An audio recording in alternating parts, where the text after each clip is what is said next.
Shalom, queridos. Mais uma semana de discipulado, de 7 em 7 dias, do jeitinho que Papai do Céu gosta. Ele gosta do número 7. E a ciência prova que de 7 em 7 dias nós precisamos de renovo. Então, de 7 em 7 dias, presencial ou online, não podemos faltar. E aqui é o Salmo 24, o nosso comentário e a leitura, para que os questionários sejam respondidos corretamente, dependemos de ouvir os comentários e de fazer a leitura. Salmos 24 trata da soberania de Deus. Davi afirmou a soberania de Jeová sobre todas as coisas. Ele está acima de tudo, porque ele criou tudo. Portanto, somente pessoas caracterizadas por atos justos e pensamentos puros podem entrar no lugar onde habita o glorioso Rei do Universo. A ocasião que inspirou a composição deste salmo é desconhecida. No entanto, em vista de seu conteúdo, muitos intérpretes acreditam que Davi pode tê-lo escrito quando trouxe a Arca da Aliança para Jerusalém, como está escrito em 2 Samuel, segundo livro de Samuel, capítulo 6. Mas talvez ele tenha escrito quando voltou de alguma vitória na batalha.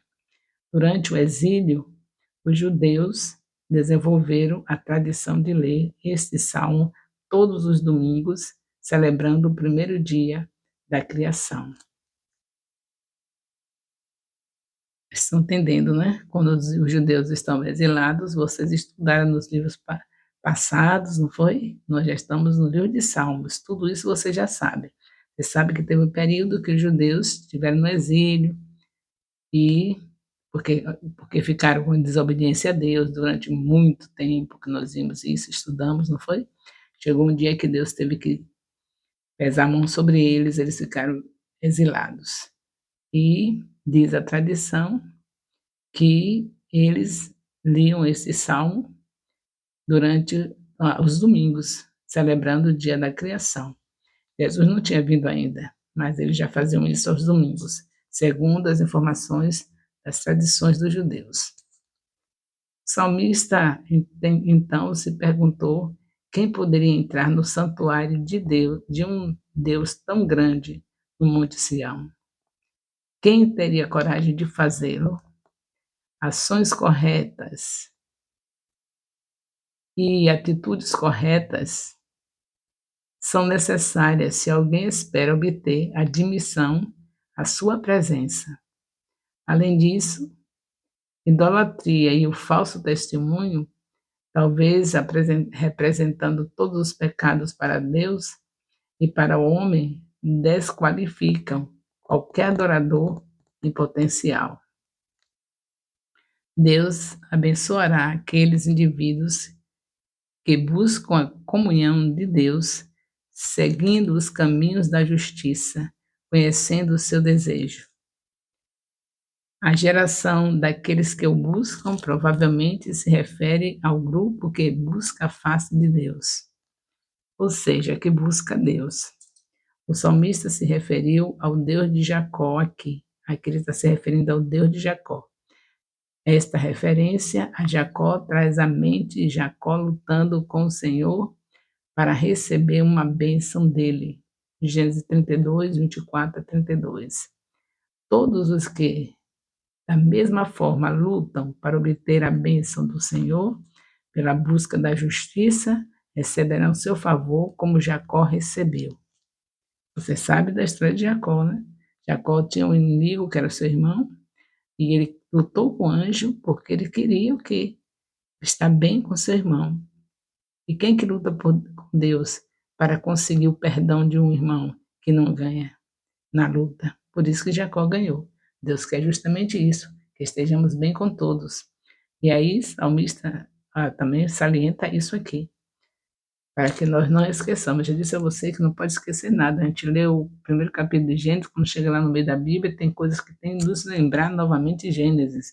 Deus já faz de propósito para poder a gente nunca esquecer da sua palavra de Gênesis, Apocalipse. O Espírito Santo vai sempre lembrando. E a gente vai ficando assim tão íntimo da palavra que onde nós chegarmos as pessoas só veem Jesus, porque Jesus é a palavra.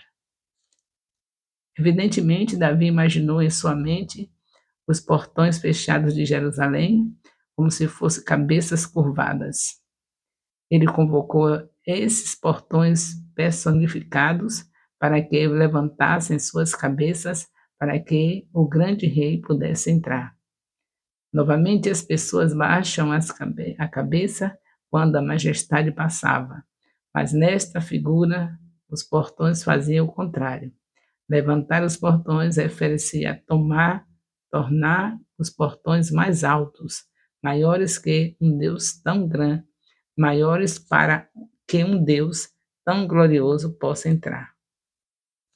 Davi explicou que este glorioso rei era Jeová, em resposta à questão dos portões personificados, talvez do povo. Deixa eu ver aqui que eu não fiz a pontuação direitinho. Davi explicou que este glorioso rei era Jeová, em resposta à questão dos portões personificados e talvez do povo. O Senhor é glorioso porque ele é onipotente, como visto em sua vitória sobre seus inimigos e a sua provisão de salvação. O Rei divino de Israel era totalmente glorioso, porque ele era invencível. Os anfitriões retratam os exércitos celestiais que o acompanham e apoiam. Para sublinhar a glória de Jeová como o grande rei, Davi repetiu a exortação e a explicação contidas em Salmos 24, de 7 a 8. Respectivamente, esses versos reafirmam em paralelismo sinônimo o mesmo pensamento e todos os 4 versos servem para como um grito de vitória. Vida longa ao rei, vida longa ao rei. O povo de Deus deve honrar e glorificar o Senhor, porque ele é o mais forte de todos os reis. Devemos perceber que a comunhão com tal um requer pureza de pensamento. Requer pureza de pensamento para essa comunhão com esse Deus maravilhoso, palavra e ação. Não é somente palavra, mas ação, atitude. Este será um salmo apropriado para recitar quando o Senhor Jesus retornar à terra para estabelecer seu reino por 1000 anos. Os salmos 22, 23, 24 formam uma trilogia nos salmos 22. O bom pastor dá a sua vida pelas ovelhas. João 10, 11. Nos Salmos 23, o grande pastor trazido novamente dentre os mortos pelo sangue da aliança eterna. Hebreus 13, 20.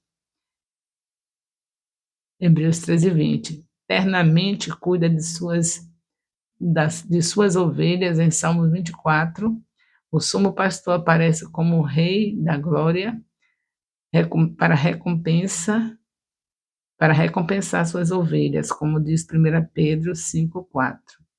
Então, vemos que são salmos ligados, interligados, tudo trazendo para poder a gente conhecer esse pastor maravilhoso e saber que nada nos falta. Com ele, nada nos falta. O que, é que vai faltar para uma pessoa que tem esse pastor? Então, logo que nós temos essa certeza, fiquemos despreocupados, porque a gente corre tanto ao ponto de esquecer que devemos buscar o reino de Deus e a sua justiça e as demais coisas serem acrescentadas. Porque nós estamos em falta com esse pastor que diz que não falta nada para nós, ele está conosco, Deus, seu Espírito vai estar dentro de nós e nós vamos em uma correria de vida e somos capazes de dizer que não temos tempo para ganhar uma vida por semana. É justo isso? Nosso Deus, Ele quer que a justiça dele saia dentro de nós. Nós não temos. A nossa é como trapo de imundícia, mas ele tem e ele está em nós. Então, essa justiça de Deus que está em nós, a sua presença pelo Espírito Santo é a justiça dele, não nos permite que a gente tenha a coragem de dizer que não tem tempo para ganhar uma vida por semana. Nós precisamos pedir perdão a Deus por toda essa displicência de anos e anos, da gente não ter pelo menos de 7 em 7 dias apresentando no meio da igreja alguém que ganhamos. A começar de mim. Agora, é porque você vai achar bonito que eu também esteja assim? Não, ao contrário, você vai orar por mim e orar por você, porque nós precisamos ser encontrados naquele grande dia que Jesus vier com poder e glória, como está escrito em Atos 1, 11, ser encontrados assim, evangelizando, ganhando vidas, consolidando, discipulando e enviando. É esse o projeto de Deus. Foi isso que Jesus falou. Ide e fazer discípulos. Nós inventamos tanta coisa supérflua, somos religiosos, fazemos coisas que Deus não mandou, e o que Deus mandou ficou para trás.